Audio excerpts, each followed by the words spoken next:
My wife stood in the hospital parking garage at midnight and said into her phone, "The Children's Cancer Charity is the perfect cover. Who questions donations for dying kids?" I stood there on the level above, car keys in one hand, phone in the other, recording. The concrete amplified her voice, bounced it up through the open levels like an echo chamber. I could hear traffic from the street outside, that low hum of Charleston at night, and I could hear her laugh, that laugh I'd loved for 20 years. "Trevor, once the gala brings in 400,000, we can skim 150 easy. Will never audits the books. He's too busy playing hero with his little patients." Trevor. I knew that name. Trevor Hammond. The pharmaceutical rep with the too white smile who'd been at our house for dinner 6 times in the past year. The one who always complimented Tori's cooking, who laughed at my terrible jokes, who asked about my patients with what I'd thought was genuine interest. "Yes, I'll leave him after Lily graduates. Don't worry, she's his weakness. When I tell her about his other woman, she'll side with me, and I'll get everything." Other woman. I hadn't even looked at another woman in 23 years. My phone screen glowed in the darkness. Voice memo, recording, 4 minutes, 12 seconds. I heard her car door slam. The engine started. Headlights swept across the concrete pillars as she drove down the ramp and away. I stood there frozen until her taillights disappeared into the Charleston night. The badge on my lanyard, MUSC blue and gold, Dr. William Barrett, pediatric oncology, clicked softly against the metal clip at my waist. That badge had been my identity for 15 years. Director of the Children's Cancer Center, the guy who saves kids. Except tonight, I'd just learned my wife was using those kids as cover to steal from their families. I got into my car, started the engine, drove. She was driving away, and I had 4 minutes and 12 seconds of evidence that could destroy everything. The apartment complex parking lot was empty at 1 in the morning. Unit 214. I'd rented it 3 days ago. Signed the lease with a kind of numb determination, thinking, this is it. 23 years of marriage over. Not with a bang. With paperwork and a security deposit. I sat in the car, holding the keys to a place I'd never live in now. The plan had been simple. File for divorce, quietly. Tell Lily her mother and I had grown apart. Protect her from the truth that we'd been strangers in the same house for 2 years. Get through her senior year, through graduation, through her college acceptance letters. Then split. Clean. Dignified. The way people who still respect each other end things. But that plan died in a parking garage 4 hours ago. I'd been about to leave my wife for being emotionally absent. Now I knew she was criminally present, and my patients were her victims. I took off my badge, held it in my palm. The photo on it was 5 years old, from back when I still smiled easily, before the late nights became every night, before I buried myself in patient charts to avoid going home, before I started keeping a change of clothes in my office because sleeping on the couch there felt easier than the ice-cold silence in our bedroom. Dr. William Barrett, pediatric oncology. Maybe I should just leave Charleston, leave medicine, start over somewhere she hasn't touched. I turned the badge over. The magnetic strip caught the parking lot light. No, I couldn't run, because this wasn't about me anymore. I was about to leave my wife for being emotionally absent. Now I knew she was criminally present, and my patients were her victims. I drove to the hospital instead. At 2 a.m, the garden was empty. The motion sensor lights clicked on as I walked the stone path between the azalea bushes, past the memorial benches with their brass plaques listing names of donors and lost children. I stopped at the one I'd come to see. The bronze plaque was cool under my fingertips, even though the Charleston spring night was warm. 30 years of weather had left a pale green patina in the engraved letters. In memory of Sarah Barrett, age 12, forever our angel. My sister. Acute lymphoblastic leukemia. I was 15 when she died. She was 12. I'd sat in waiting rooms like the ones in my building now, watching our parents age a decade in 6 months. I'd watched doctors deliver news in careful, measured voices. I'd learned that sometimes trying your hardest isn't enough. And I decided if I can't save her, I'll save every kid I can after her. The plaque was mounted on a low stone wall surrounded by white azaleas. Sarah had loved white flowers. Mom planted these the year after. They bloom every spring. I touched the engraved angel in the corner. Someone, probably me, over 3 decades, had worn the bronze smooth there, tracing its wings over and over. I pulled out my phone, played the recording. Tori's voice, hollow and distant through the speaker. The Children's Cancer Charity is the perfect cover. Who questions donations for dying kids? I stopped it. The silence in the garden was complete. Just crickets, just my breathing. I do this for the children, I whispered. For you, Sarah, for every kid like you. The same words Tori had said on that recording. I'd heard it in the full 4 minutes, the part I hadn't summarized in my head. When she talked to the foundation board, she'd told them, "We do this for the children." And Trevor had laughed. The same words, but we meant opposite things. I touched Sarah's name again. The bronze was warming now from my hand. I thought about my office drawer, the one where I kept thank you cards. 50 of them, maybe more. Crayon drawings of rainbows, sticker stars. Dr. Barrett, you saved my life. Emma Reeves, Lucas Chen, Megan Foster, names and faces, families who trusted me, who donated to Tori's foundation because I'd told them it was good work. If I exposed this, Lily's senior year would be destroyed.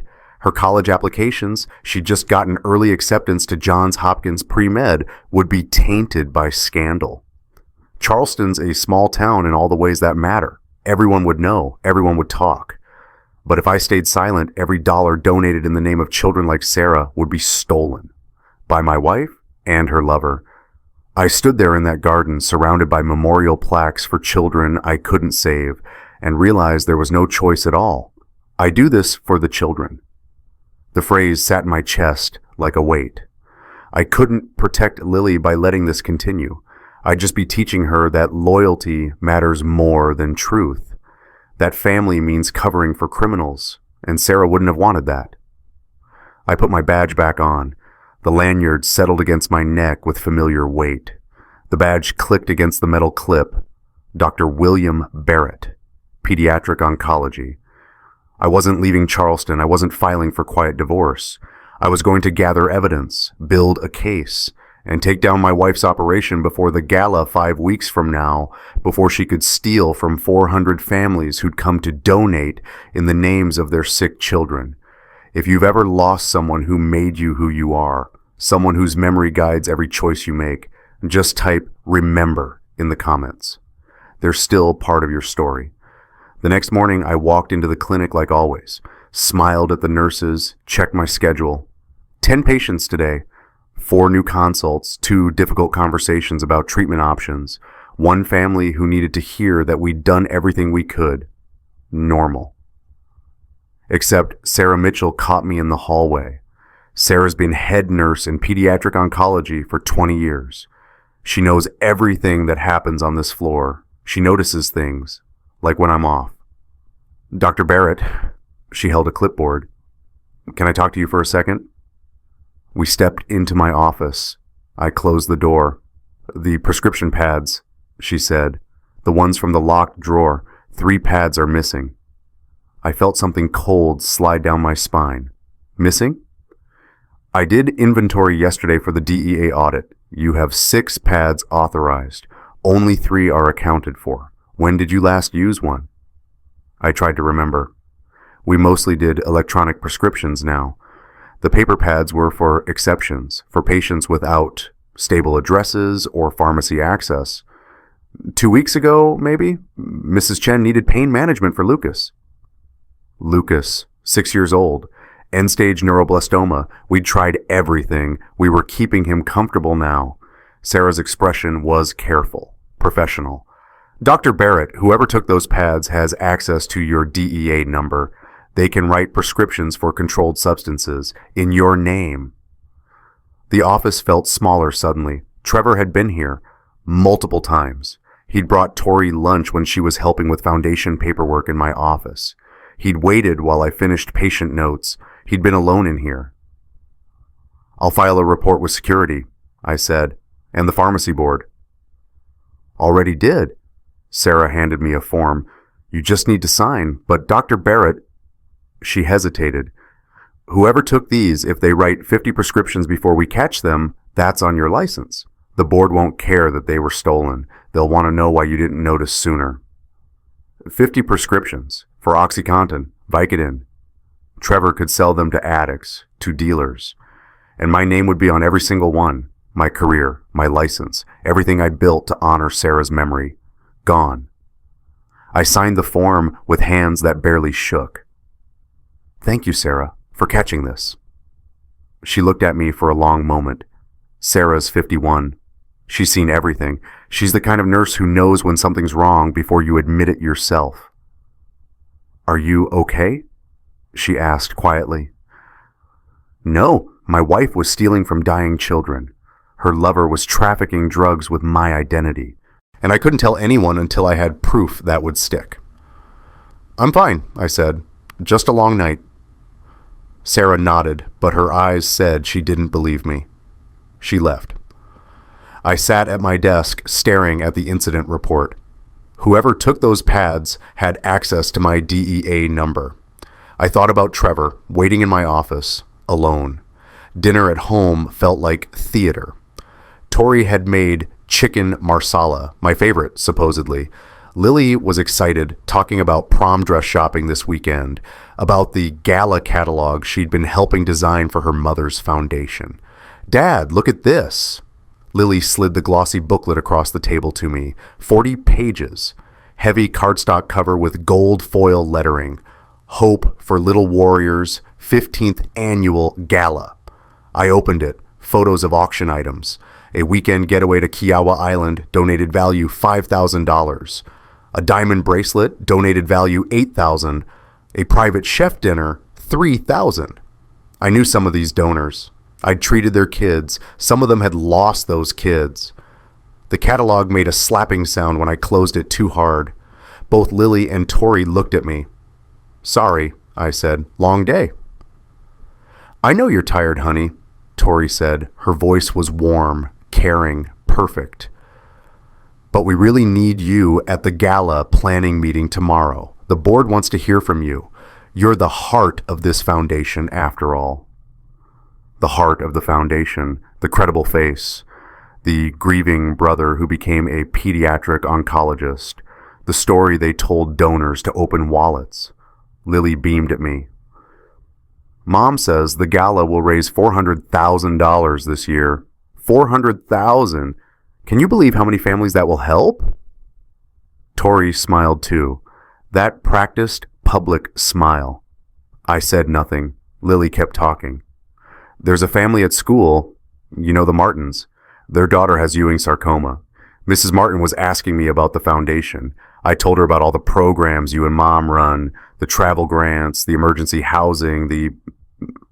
"That's wonderful, sweetheart," I interrupted. I couldn't listen to this. Couldn't hear Lily list programs that might not exist, services that might be fabrications, help that desperate families were counting on while my wife skimmed the funds to buy hotel rooms for her affair. I stood up. "I have charts to review. Excuse me." In my office, the home office, not the hospital one, I pulled up my computer, logged into the foundation's portal. Tori had given me access years ago, back when she'd wanted me to feel involved. I'd never looked. I looked now. The most recent 990 form, tax documents, financial statements, everything looked normal, professional, clean, too clean. I thought about the gala catalog in Lily's hands. Her enthusiasm, her pride in her mother's work, her trust. She doesn't know. She has no idea what her mother is planning, and she couldn't know. Not yet. Not until I had proof strong enough that she couldn't deny it. Because right now, if I told her what I'd overheard, she'd think I was having a breakdown. She'd believe her mother over me. Tori had spent 18 years building that trust. I closed the laptop. Lily was about to graduate, about to leave for college, about to start her own life, and I was about to tell her that her mother was a criminal. But not yet. Not without evidence. Lily smiled at me across the table. Mom says the gala will raise $400,000 this year. Can you believe how many families that will help? Tori smiled too. I said nothing. Amanda Foster knocked on my office door at the hospital 3 days later. She looked like she hadn't slept. Amanda's the development director under Tori, handles the actual fundraising logistics, while Tori does the public-facing work. 39 years old, meticulous, the kind of person who color codes her calendar and triple checks numbers. Her hands were shaking. Dr. Barrett, I need to talk to you, privately. I closed the door. She set a folder on my desk. It landed with a thud, heavy, substantial. Black cover, red stamp across the front, confidential. I shouldn't be here, she said. I could lose my job, but I can't keep quiet anymore. I opened the folder. 89 pages, spiral bound. Every page had that red stamp repeated. Confidential, confidential. Like saying it enough times could contain what was inside. The pages smelled like fresh toner. Recent printing. Amanda had compiled this herself. It's an audit, she said. Unofficial. I've been tracking discrepancies for 3 months. At first I thought I was making mistakes, that I'd misread the statements, but she reached across and flipped to a tabbed section. Page 47. Yellow highlighter marked a single line. $287,000. That's how much is missing, Amanda said. Her voice was barely above a whisper. Over the past 18 months, wire transfers to a shell corporation, consulting fees that don't match any services rendered, credit card charges that have nothing to do with the foundation. I stared at the number. $287,000. Stolen from families who donated in memory of their dead children. Families like Lucas Chen's, like Emma Reeves's, like mine. The Shell Corporation, I said. Do you know who owns it? She flipped more pages, showed me articles of incorporation for something called Hammond Medical Consulting LLC. Hammond, Trevor Hammond. Dr. Barrett, Amanda's voice cracked. I've known for 3 weeks. I didn't know who to tell. Tori's my boss. She signs my paychecks, and I thought maybe there was an explanation. Maybe I was wrong about... You're not wrong, I said. She looked at me with red-rimmed eyes. How long have you known? I thought about the voice recording. 4 minutes and 12 seconds. 3 days ago felt like 3 years. Not long enough, I said. Amanda pulled out another section. Credit card statements, Black American Express. Hope for Little Warriors embossed across the front. Tori's name as the card holder. The card was metal, heavy, corporate, legitimate looking. Amanda spread out statements across my desk. Pages and pages of charges. Charleston Day Spa, $400. Tiffany & Co., $3,000. The Sanctuary Hotel. Overnight stays, 6 of them, all charged to the foundation card. The Sanctuary, that's where Trevor had told Tori he was staying during the pharmaceutical conference last fall, except he lived 20 minutes away in Mount Pleasant. Why would he need a hotel? $52,000 in personal expenses, Amanda said. That's separate from the wire transfers. This is just shopping, dinners, hotels.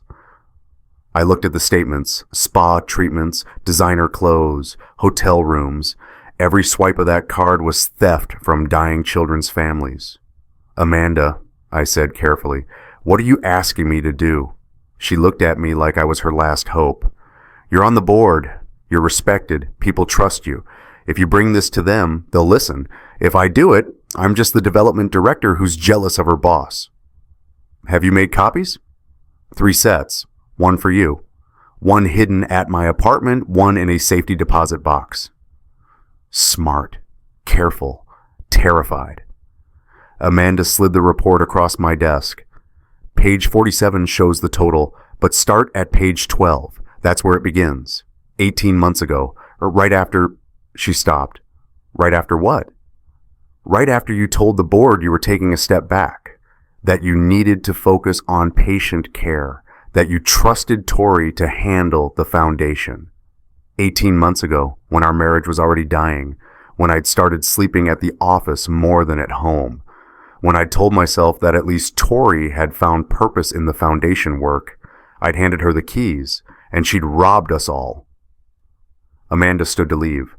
At the door, she turned back. Dr. Barrett, how long have you known? I met her eyes.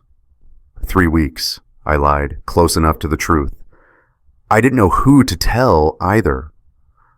Understanding crossed her face. Relief. She wasn't alone anymore. After she left, I sat there with 89 pages of evidence. The paper had a specific weight when I lifted the stack, nearly 2 pounds. The weight of proof, the weight of betrayal, the weight of what I'd have to do next.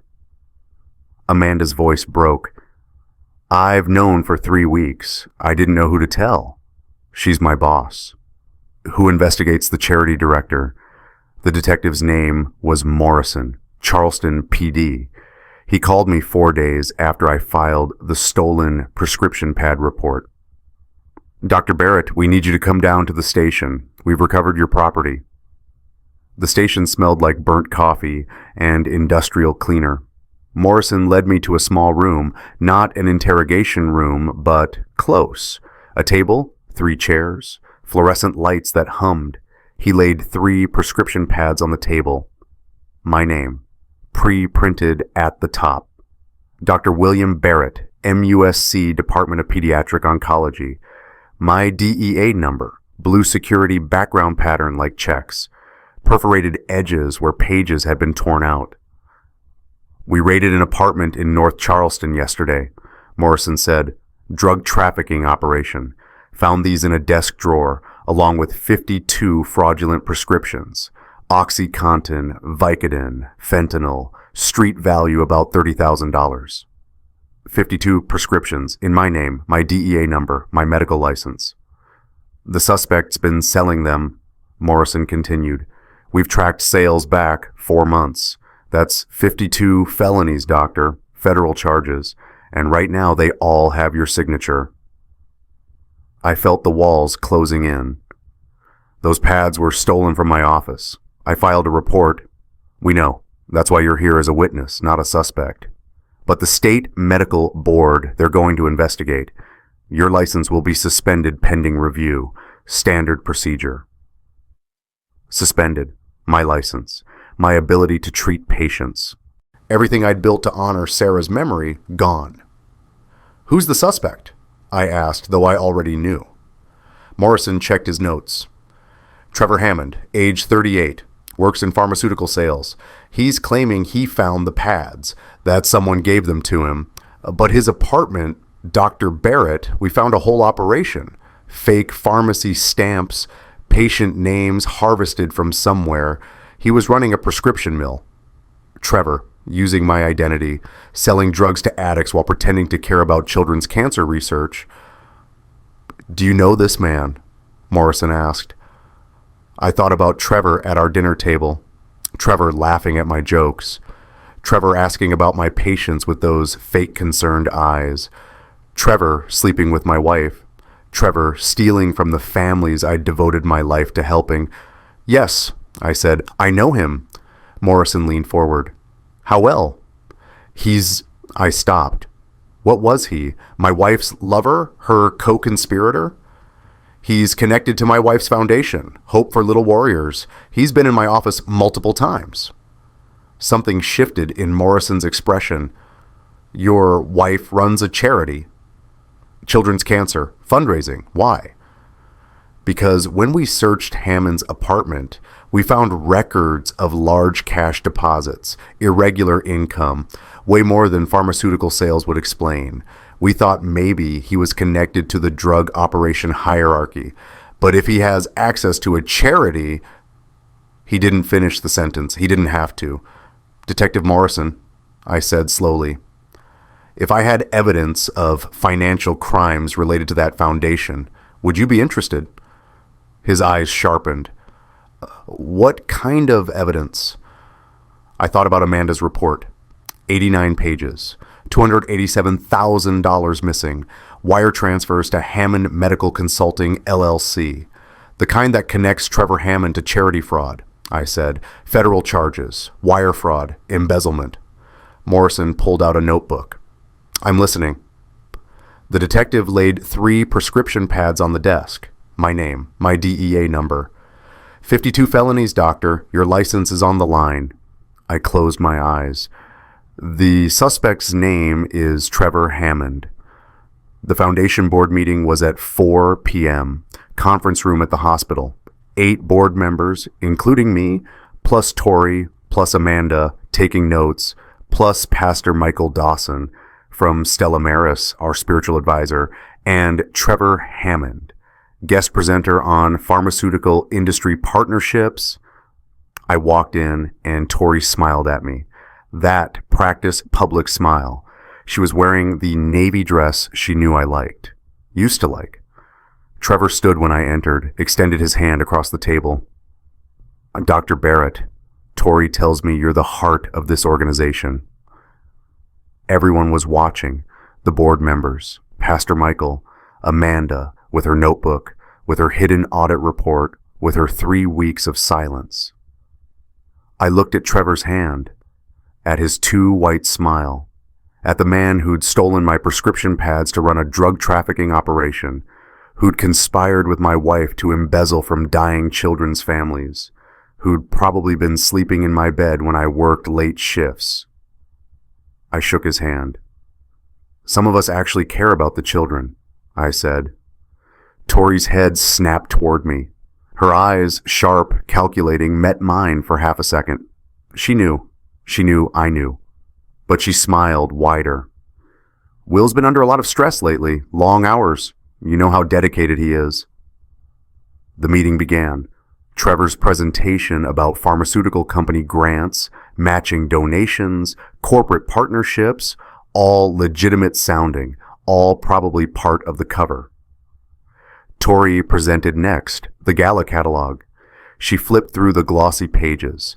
That distinctive slapping sound when she turned them, gold foil catching the conference room lights. We're projecting $400,000 this year, she said, our biggest gala ever. Thanks to Will's reputation and the incredible work he does, we have donors lined up around the block. 4 board members nodded, smiled. One of them, Mrs. Patterson, whose grandson I'd treated 5 years ago, looked at me with such genuine gratitude I thought I might be sick. Dr. Barrett, she said, you're a blessing, truly. What you and Tori have built here, it's remarkable. I sat there, said nothing, while my wife and her lover presented their plans to steal $150,000 from the very people Mrs. Patterson represented. Amanda caught my eye across the table. She'd gone pale. She was watching this performance, watching them lie to a room full of people who trusted us. Pastor Michael closed the meeting with a prayer. Lord, bless this foundation and its work. Bless the families we serve, and bless those who give of themselves to help the suffering. Tori bowed her head. Trevor bowed his head. Picture perfect devotion. I kept my eyes open. After the meeting, Trevor cornered me in the hallway. Board members were filing out. We were alone. Will, can I call you Will? I just wanted to say, I really admire what you do here. Tori's told me so much about your work. The kids you've saved, the families you've helped. It must be incredibly rewarding. He smiled, that pharmaceutical sales smile, rehearsed, effective.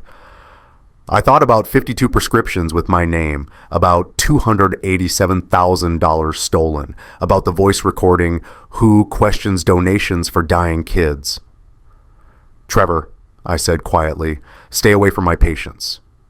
His smile faltered for just a second. I'm sorry? My patients, the families we serve. Stay away from them. I walked away before he could respond. Behind me, I heard Tori's voice. Trevor, ignore him. He's been under stress. If you were me, sitting across from the people stealing from dying children's families, would you expose them immediately? Risk everything, type expose. Or gather ironclad evidence first, knowing more families might be hurt. Type wait. What would you do? There's no right answer, just the choice you'd have to live with. I chose to wait. For better or worse. Some of you will think I waited too long. Some will think I acted too fast. That's the weight of it. Jessica Reeves found me in the hospital corridor 2 days later. She was agitated, scared. Jessica and Tom Reeves, Emma's parents. Emma Reeves, 7 years old, leukemia survivor. I'd treated her for 3 years. She'd been in remission for 6 months. Beautiful kid, loved unicorns, drew me pictures of rainbows. Dr. Barrett, Jessica grabbed my arm. I need to talk to you. Something happened. We stepped into an empty consultation room. Jessica was shaking. Someone called us, she said. 3 days ago, a man. He said his name was Trevor Hammond, said he worked with your foundation, said he could get Emma into an experimental trial in Mexico, guaranteed access. My blood went cold. He knew everything, Jessica continued. Emma's diagnosis, her treatment history, our financial situation. He said the trial costs $50,000, but it's worth it because it's cutting-edge therapy that's not available here yet. $50,000. Jessica, we almost paid him, Dr. Barrett. We almost emptied our savings account. Tom got the wire transfer set up. We were going to send it yesterday. I felt sick. What stopped you? Tom's sister is a nurse. She said it sounded like a scam, that real clinical trials don't charge enrollment fees. So Tom called the facility in Mexico. They've never heard of Trevor Hammond. There is no trial. Trevor had tried to steal $50,000 from Emma's parents, from desperate parents of a 7-year-old who'd already survived leukemia. He'd used my patient's medical records, probably accessed through Tori, who had my office access codes. He'd used my name, my foundation's credibility. He'd tried to rob them while their daughter was still recovering. Dr. Barrett, Jessica's voice broke. He said you referred him. He said you thought Emma was a perfect candidate. We believed him because we trust you. I knelt down to Jessica's eye level. She was crying now. Jessica, listen to me. I would never refer anyone without talking to you first. And I would never, ever recommend a trial that charges enrollment fees. That's not how legitimate research works. But he knew so much. I know. And I'm going to make sure he never contacts another family. I promise you, Emma is safe. You're safe. And you're going to keep every penny of your savings. Jessica fell into my arms, sobbing. We almost gave him everything. Everything we've saved for Emma's college. For if the cancer comes back, for... I know, but you didn't. You were smart. You checked. And Emma is still in remission, and she's going to stay that way. After Jessica left, I stood in that empty consultation room, shaking with rage. Trevor Hammond had tried to scam the family of my 7-year-old patient. $50,000 from people who'd already lost years of their lives to hospital visits and chemo protocols and the terror of watching their child fight cancer. I pulled out my phone, called Detective Morrison. I have another charge for you, I said. Attempted fraud, targeting cancer patients' families. That night, Lily found me in my home office.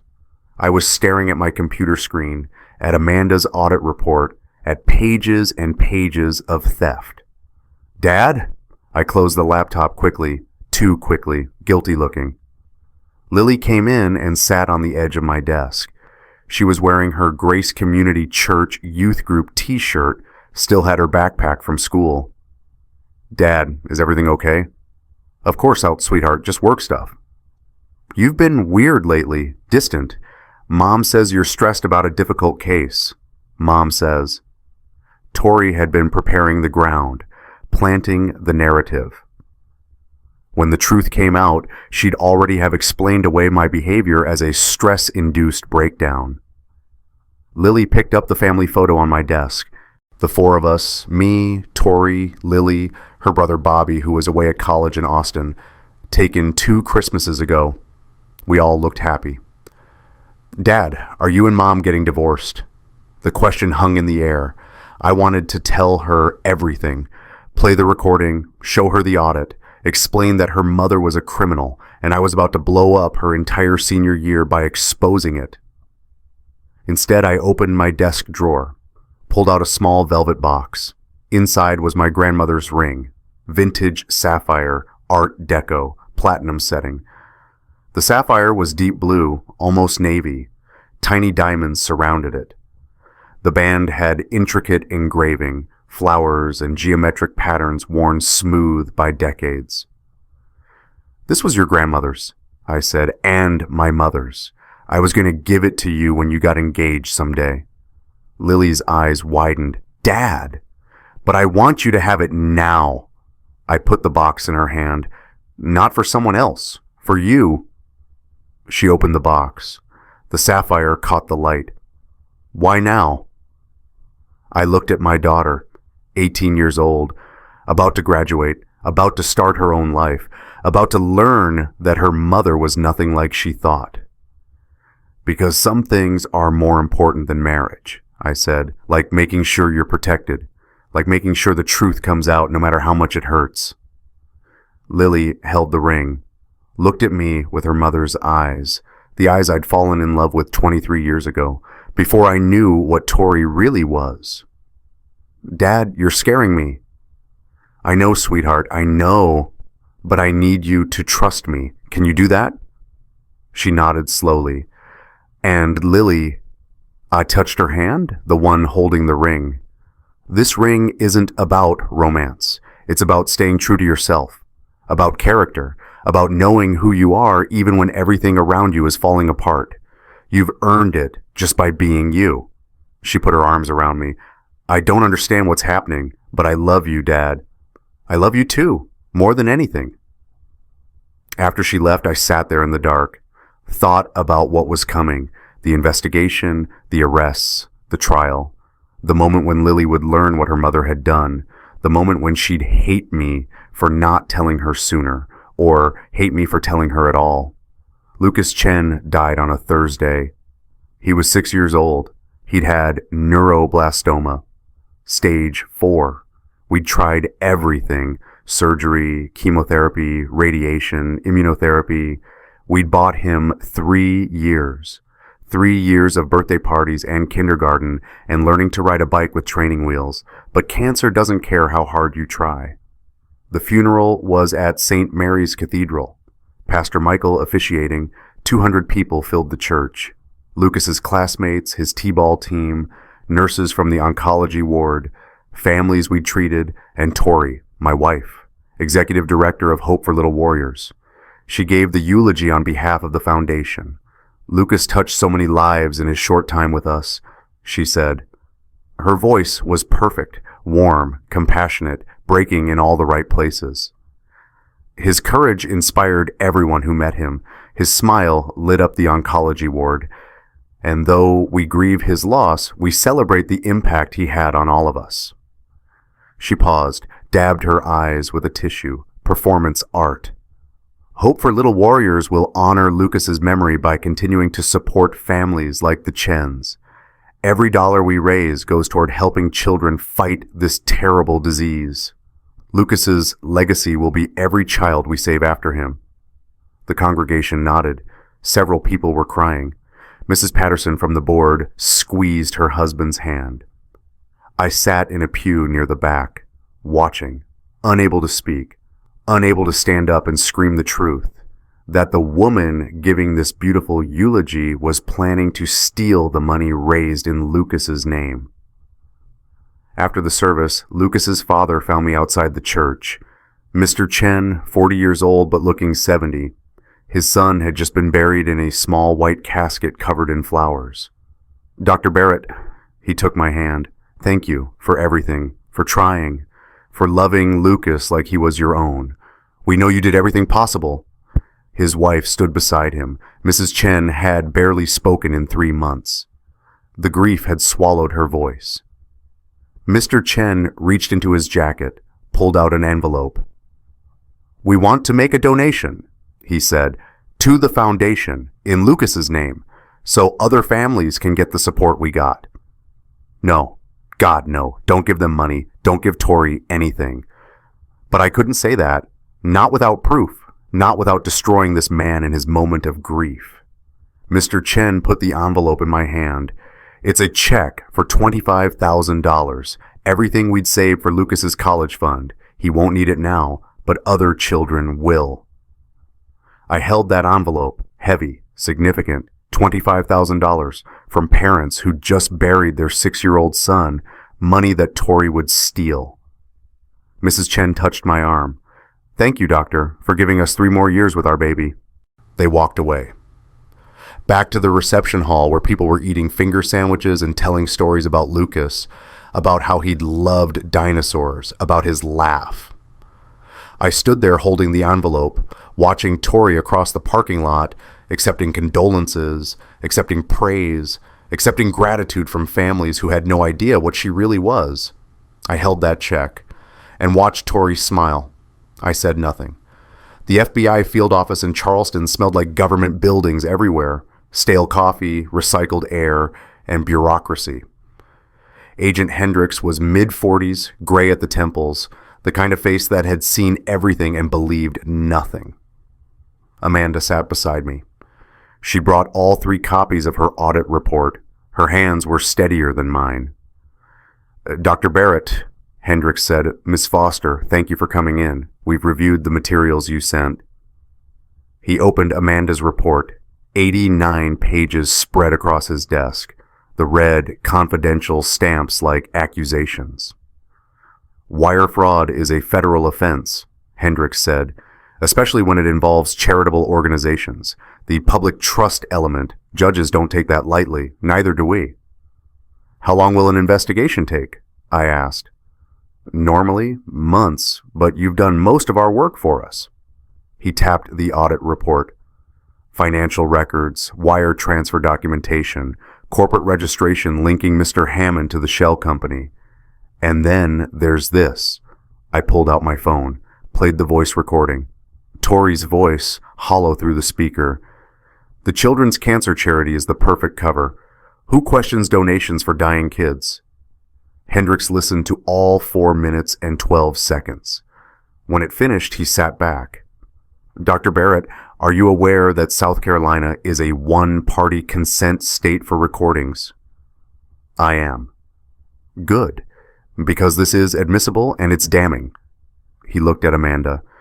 Ms. Foster, you're willing to testify? Yes, she said without hesitation. Hendricks nodded. Then here's what happens next. We'll need 48 hours to prepare raid warrants. Coordinate with local PD on the prescription fraud case. Detective Morrison's been helpful there. We'll execute simultaneous raids on the Foundation offices and Mr. Hammond's residence. When? I asked. He checked his calendar. The gala is in 5 days, correct? Yes. We'll raid in 2 days, before anyone can move money or destroy evidence. Can you maintain normalcy until then? I thought about sitting across from Tori at breakfast, smiling at Foundation donors, pretending I didn't know. How much time do we have? I asked.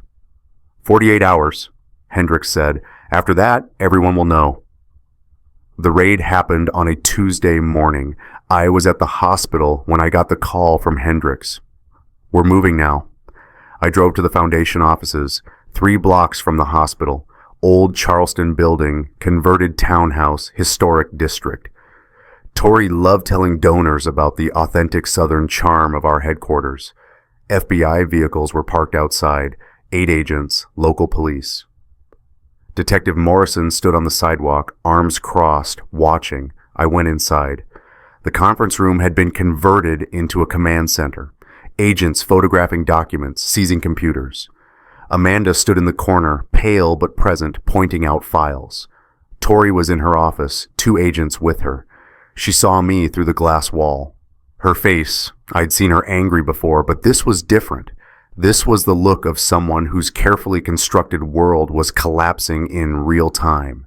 An agent escorted her out, read her rights.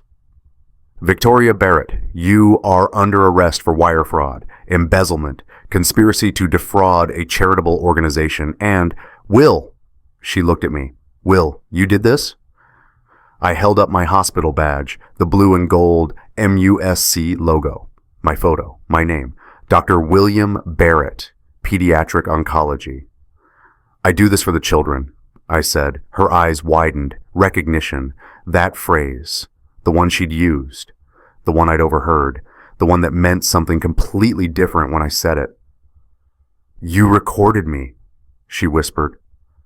South Carolina is a one-party consent state, I said. You should have known that.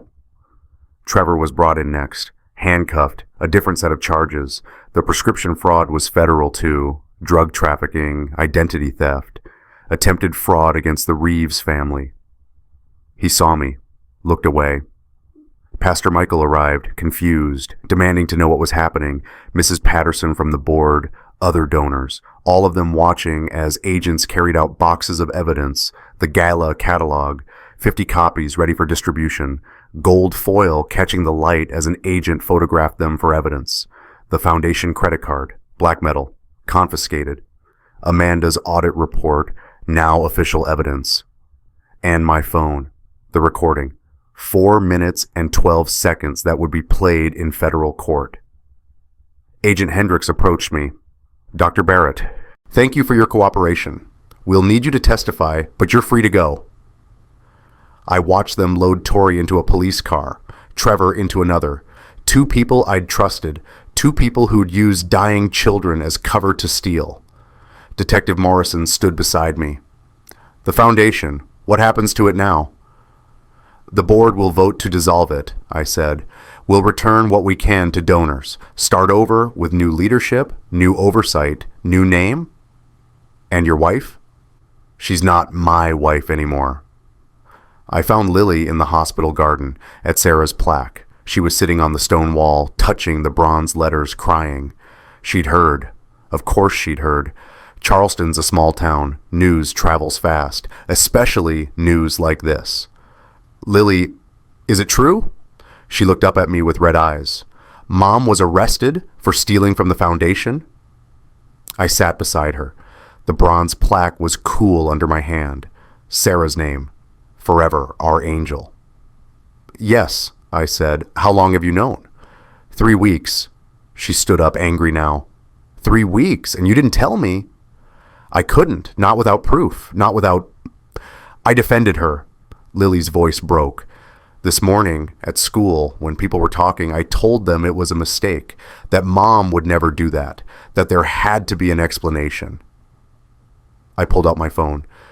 There's something you need to hear. Dad, I don't want to... You need to hear it, please. She sat back down. I played the recording. Tori's voice in the parking garage. 4 minutes and 12 seconds, every word.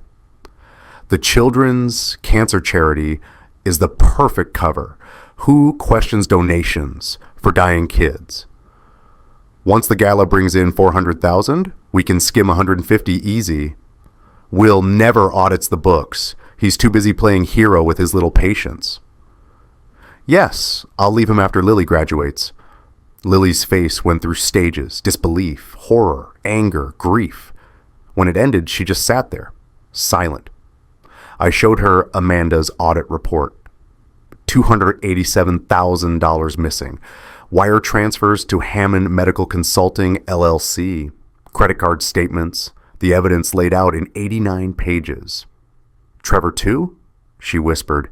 He was trying to scam Emma Reeves's parents for $50,000, using my patient's medical records, my name. Lily put her face in her hands. Why didn't you tell me right away? She asked through tears. Because I wanted to protect you. I thought if I could handle it quietly, you wouldn't have to know how bad it was. I stopped. I thought I could save you from this. By lying to me. By waiting for proof. So when I told you, you'd believe me. So you wouldn't think I was having a breakdown or making it up or... I would have believed you, Dad. I always believe you.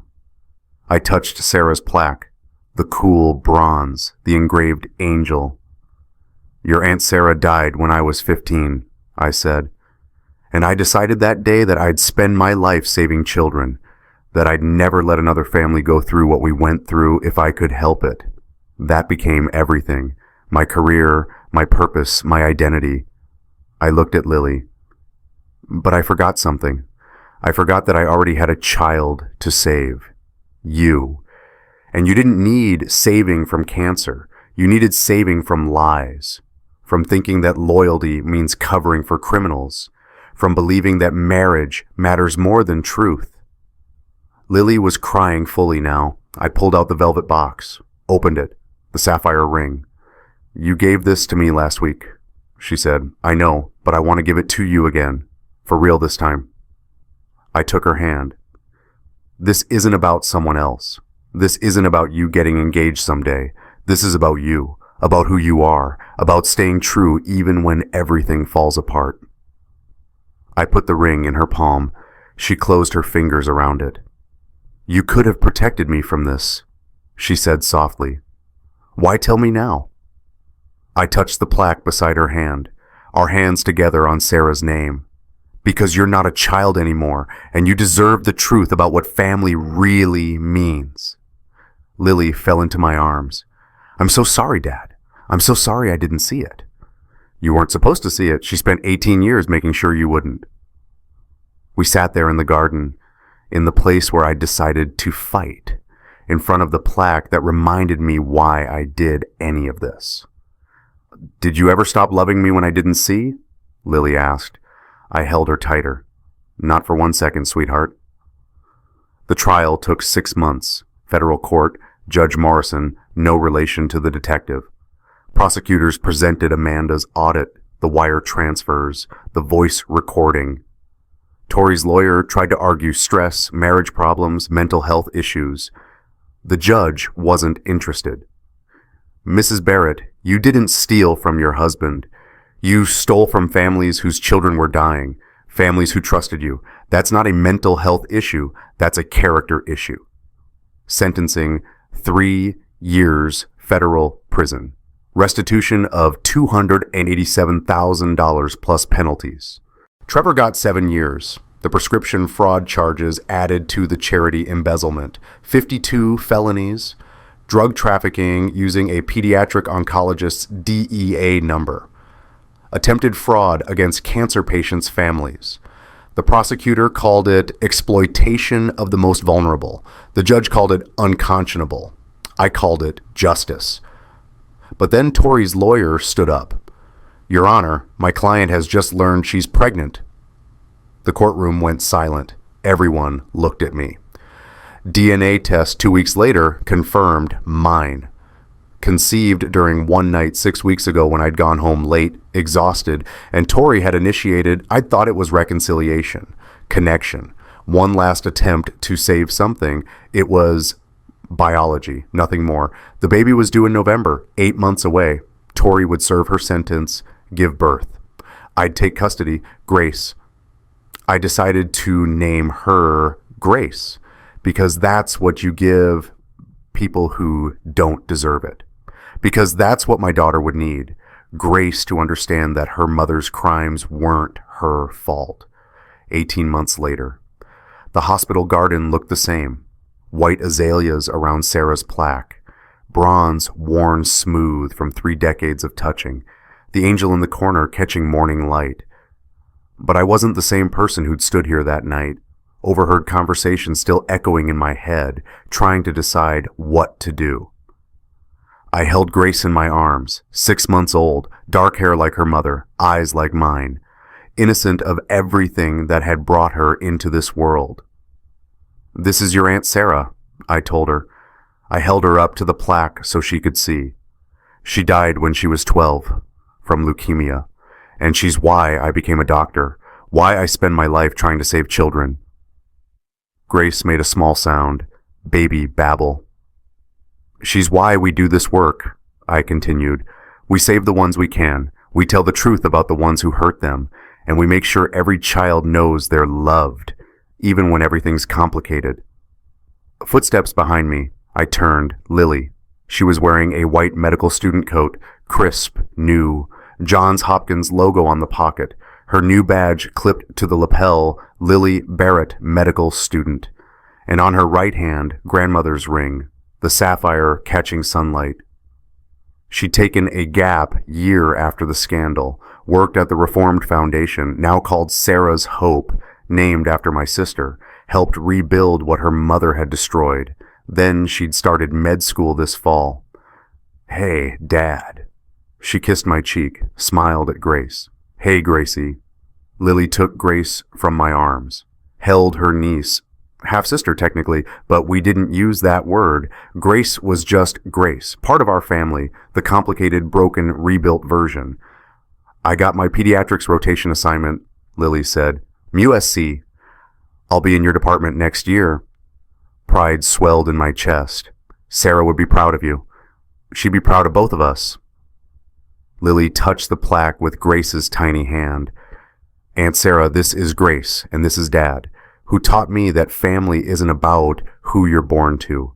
It's about who shows up when everything falls apart." I put my arm around Lily's shoulder. We stood there, 3 generations, really. Sarah's memory, me, Lily, and Grace. All of us connected by loss and truth and the decision to keep showing up. "The new foundation raised $1.8 million last year," Lily said. "Double what Mom ever did. Actual money going to actual families." "Amanda's a good director. And you're a good board chair." Lily smiled. "Even if you still won't take a salary." I looked at Sarah's plaque. "Forever, our angel," the words I'd read 10,000 times. "I do this for the children," I said softly. Lily understood immediately. That phrase, the one that had transformed over 18 months from something pure to something corrupted to something reclaimed.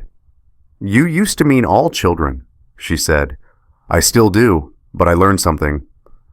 I took Grace back into my arms, looked at my daughters, both of them. "I do this for my children, you two. That's what it always meant. I just didn't see it." Grace grabbed my finger, held on tight. "Did you talk to Mom this week?" Lily asked carefully. I had. Supervised phone call. Tori had 18 months left on her sentence. Grace would be 2 when her mother got out. Old enough to meet her, young enough not to remember any of this. "She asked about Grace," I said. "I sent photos. We're figuring out co-parenting, setting boundaries. It's complicated." "Everything's complicated," Lily said, "but we're okay. We're better than okay." She was right. The foundation was thriving. My patients were protected. Lily was following her calling. Grace had a family who'd tell her the truth, and I'd learned the difference between loyalty and complicity. Sarah Mitchell, the head nurse, not my sister, had asked me to dinner last week. I'd said yes, carefully, slowly, learning to trust again. "Chosen family," Lily said, looking at the 3 of us reflected in the polished bronze. "Not the family you're born into, the family that stays." I thought about Tori in prison, Trevor in a different prison, the donors who'd rallied around the new foundation, the patients' families who'd thanked me for having the courage to expose the truth. And I thought about the people standing here with me. Lily, who'd forgiven me for not telling her sooner. Grace, who'd never know the details until she was old enough to understand Grace. Sarah's memory, which had guided every decision. Lily and Will redefined what family means, I said softly, talking to Grace, but meaning it for anyone listening. Not who you're born to, but who shows up when everything falls apart. If you've built your own chosen family, people who became yours not by blood, but by choice, they're the ones who matter. I looked at my daughters in the morning light. And if this story, my story, our story, if it moved you, if it made you think about truth and loyalty and what we owe each other, then maybe it wasn't all for nothing. Maybe something good came from something terrible. I touched Sarah's plaque one more time. The cool bronze, the worn angel.